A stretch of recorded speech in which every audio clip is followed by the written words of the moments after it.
Rutherford Issues with Bryan Barrett on FM 101.9 and AM 1450 Murfreesboro, FM 100.5 Smyrna. Listen and watch at WGNSradio.com.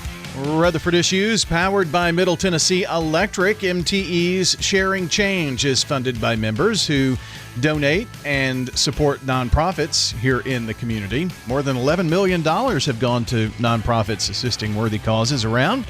Find out more at sharingchange.org. It's time to talk about Steered Straight and Steered Straight 2, Furniture and Thrift out on Middle Tennessee Boulevard. Jennifer Sanchez joins us here this morning, and we are full-throated into fall, aren't we? We are. And actually it feels like it's today. Yeah. A little bit. We actually we're not in the 90s for a day. Yeah, the first day of fall was like in the lower 90s. It was crazy. I was like, hey, you know what? That's why I moved here. That's Tennessee weather for you.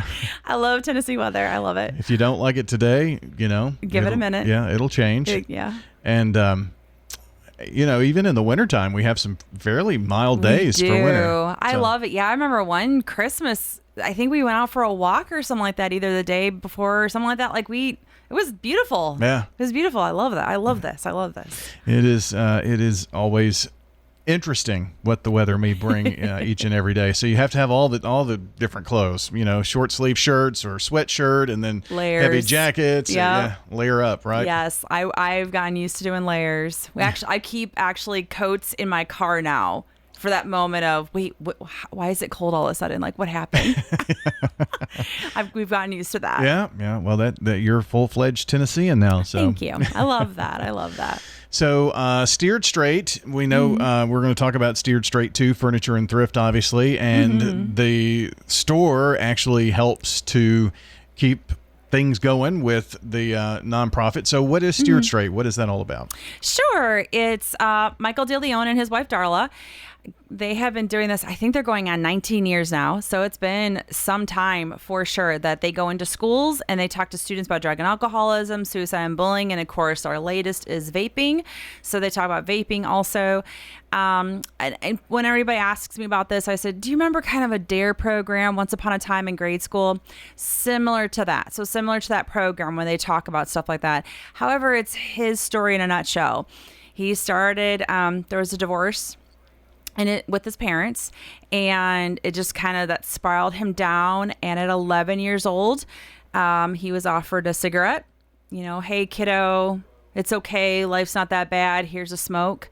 And then, hey, come to this party. At 11 years old, he went to this party, and that's when he was offered his first drink. And then it went from there. So then it went into pot and eventually other drugs, which eventually led him into selling drugs too. So he went into selling drugs. He went into the whole gang stuff. And unfortunately, the gang stuff got really out of hand, really out of control. And they actually went looking for him, and he was in hiding, but they had his mom's address. And they knocked on his mom's door and they killed his mom. Wow. For that. So, and because of that and that realization and his sister being very upset with him, of course, that landed him right in jail. And so he spent about 12 years in prison. And while he was in prison, there was another TV show called Scared Straight in there. But he didn't like the whole scaring factor. He felt that was kind of going on deaf ears.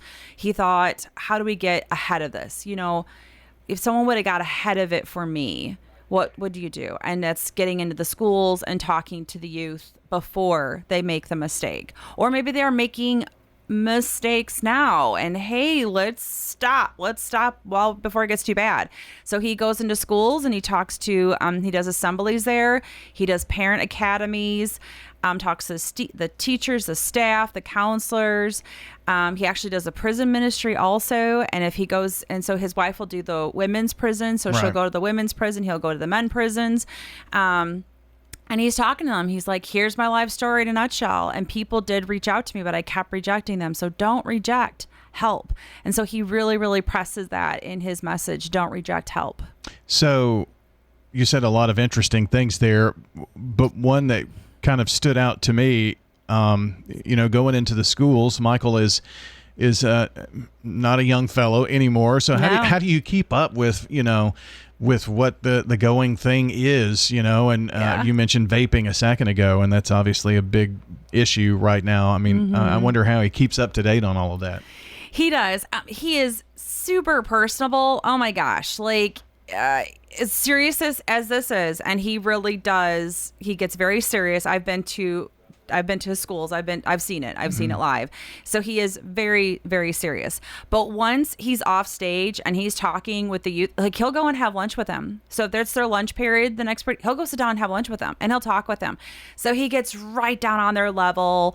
And of course he wears his hat backwards because I think he thinks that's cool and stuff, and we'll let that go. But but he gets right on their level and he talks to them, and he's so good about it. So they're telling him stuff, really. They are telling him stuff, and they are writing him. I've seen the letters, text messages that come in, because then there's a board that you can go to on Steered Straight, write something on it, or he gets letters and cards and text messages saying, this changed my life. Thank you for talking to me. So he is right there in the thick of it. So not that he's just on stage going this, and this. After it's over with, he goes to them. He talks to them. He stays after every assembly. He gets down there. Kids come up and talk to him all the time. And then, like I said, he'll even go to their lunches. So he wants that personal that personal relationship with them, that let them know adults aren't scary. Sure. That there are adults out there that really truly want to help. And he had adults in his life that truly wanted to help, and unfortunately he did say no to them. But he's hoping that he can be one of those adults that maybe somebody won't say no to him. And he gets handed in vapes all the time. He has a vape box, so every school he goes to, there's a box that says, drop this off here, no questions, no ask. If you want to talk, we can talk. And he gets vapes all the time. And that's young. I mean, 4th graders are vaping. And it's because they're stealing brother or sisters, maybe even mom and dad's vape pens. For kids to have, that young, middle school, high school, and have a connection, what he has to say is powerful, and it keeps their attention. It's not like one of those eye-rolling assemblies, right? It's not, because yes, he is talking about his life and his story, but he will go into other teenager lives and stories. So he's given other stories from other parents of successes and also deaths. So he'll go in there and say, this is so-and-so. So-and-so started because... I know one of the stories was she's a cheerleader. She fell off one of the towers, and she broke her knee or broke her leg, something. And so the doctor stopped giving her pain meds. Well, she felt she was still in pain, so she started looking for pain meds elsewhere, which led to addictions. And they show the picture. They showed the picture of her as a cheerleader, and then what she looks like addicted. And unfortunately, her life story did come to an end because she was just so far addicted into that. And again, who knows? Her fault, parent fault, doctor fault, not sure. I'm not sure on that story end of it. But he talks about other students. So he talks about their age group also. So it's not just his age group, and obviously him being something older on stage. He's talking about other people that their age, on what happened to them, why did they start rolling into drugs or alcohol or whatever that might look like. And then, like I said, there are success stories that come out of it and saying they're healthy, clean today, they're thriving, they're married, they're doing this or that. But he also talks about the deaths.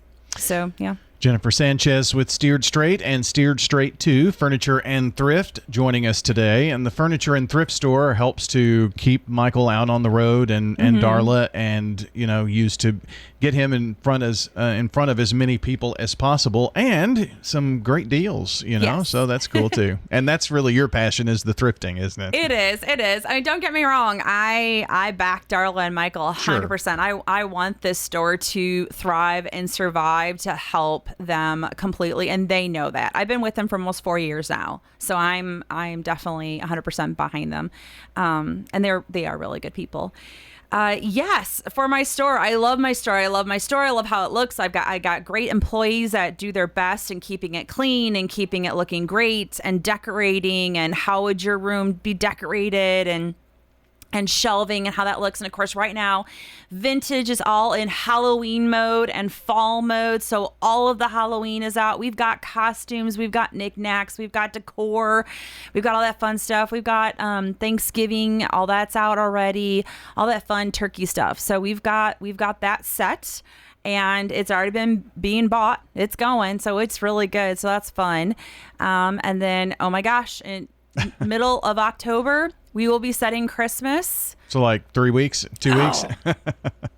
Yes. So in the middle of October, we'll have another room. Our boutique room will turn into Christmas.